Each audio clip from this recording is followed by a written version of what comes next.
To be granted exceptional status by the CHL, well, that's an honor. To be granted exceptional status by the BarDown panel, probably not something that's going to make your Wikipedia page. DZ, Julia, Corwin here with you. We're just here to talk about some of our favorite things from the CHL. And we got to start with the jerseys, because two of these teams tonight have some exceptional ones. But we're digging through the crates. We're looking at the retro ones. Take a look at these things. So, we got Joe Thornton here, old school Greyhounds. We'll see how you like that one. And Jeff ONeil wearing what looks like a Cobra Kai uniform. But Julie, what do you like? You know what? As much as there's two exceptional guys in those photos, and as much as their buckets are absolutely incredible, the Sioux jersey is so good. Like, when I look at that photo, it just makes me think of the old saying, if it ain't broke, don't fix it. I think the Greyhounds knew they messed up when they went to the Ice Dogs, kind of scrappy-do looking dog. They went back to the OG one. It was the right choice. I'm going Guelph out of those two. I couldn't agree more. I mean, when you look at the Sioux Greyhounds jersey, like, it's just classic, and the one that they currently use. And then to like change that up, I think of like the Red Wings. Like, imagine they put like a cartoon octopus on their jersey. It would be wild. Don't do that. So I agree. The Guelph Storm jersey, exceptional. You know, the Jeff ONeil there giving me like old '90s disposable cups vibes. It's just a real throwback there. There are some exceptional names in the O. Quentin Musty, I'm looking at you. But Corwin, who are you looking at as far as great names go? Yeah, I mean, like, I'm not even talking players here. I'm going to Dusty McCrank, okay? His actual name's Dustin McCrank, goes by Dusty. He is a ref in the OHL and many other leagues. And in fact, Bob McKenzie's been on this tip for a while, okay? He's known about this name since 2012. He's been a big fan. And yeah, I think he's just great. And obviously, I got to say congratulations to him for becoming a ref at the Olympics, too. Yeah, you know, I'm not an OHL alumni in the same way that Carlo and Frankie are, but I was the in-game host for the Mississauga Steelheads. So I have to give a shout out to my old club and the best name in the OHL, Luca Del Bel Blues. Like, how nice does that look on the back of a jersey? Mississauga's having an awesome year this season, largely thanks to Luca Del Bel Blues' play. And if you like it on the back of an OHL jersey, you're going to like it on the back of an NHL jersey. Craig and Bob both have him on their draft list. You know, it would be hard to underrate Jeff ONeil. I mean, he was a top 5 pick in an NHL draft, and he scored 30-plus goals in the show quite a few times. But Corwin, apparently we've been underrating his OHL career.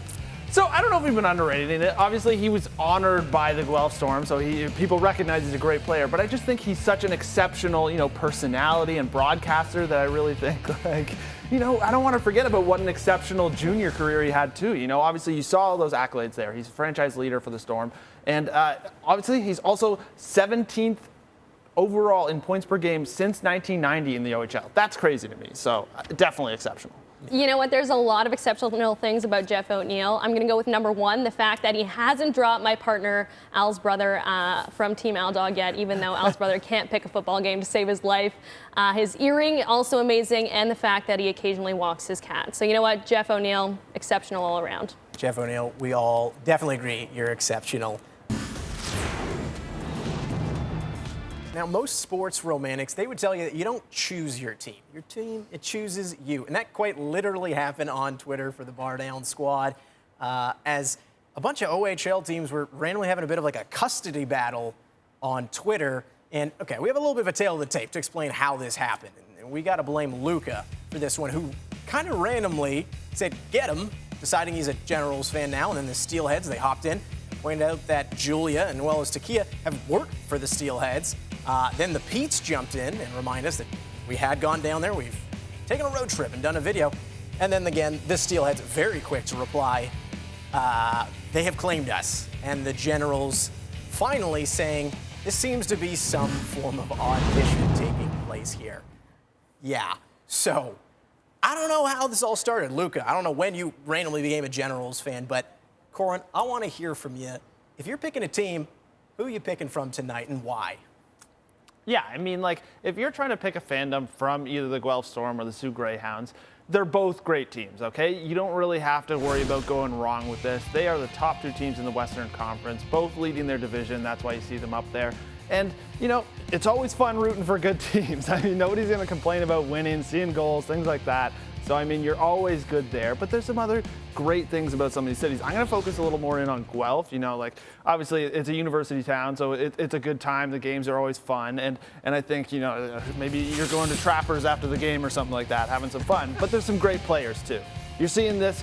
Sasha Pasajov, we've heard a bunch about him tonight. Obviously, he's been making dishes, but he's a great goal scorer, too. And then he's got great celebrations. I mean, what's more fun than a great celebration? He's bringing back the dab. Like, what is that? I thought that was done like 5 years ago, but here we are bringing it back. So, I mean, what's more fun than that? I like how the dab is now vintage. That's how long it's been around that you're like, oh, I don't know that thing. It's back. It's back. Well, Julia, why should we cheer for the Sioux if you wanted to get into them, other than the fact that they're killing it right now? Yeah, you know, the first thing I'll say about the Sioux is they're the most northern-based team in the OHL. So it's a big province, guys. If you're from anywhere north of the Sioux, I'm looking at you, Thunder Bay, you should be cheering for the Greyhounds. The second thing is outside of Italy and my grandmother's kitchen, I'm pretty sure Sault Ste. Marie has the best Italian food in the world. Giovanni's, Mama B's Pizza, they know what they're doing with food in Sault Ste. Marie. The other thing is they obviously have some of the most storied alumni in all of hockey. Wayne Gretzky played on this team. That should be a good enough reason, right? That's a great enough reason. And I mean, if I had to choose something, I know the Petes, they're not playing tonight. I'm picking them. And that's another team that Wayne Gretzky played for. And famously, the only team he's ever played for where he didn't even record a point. So, yeah.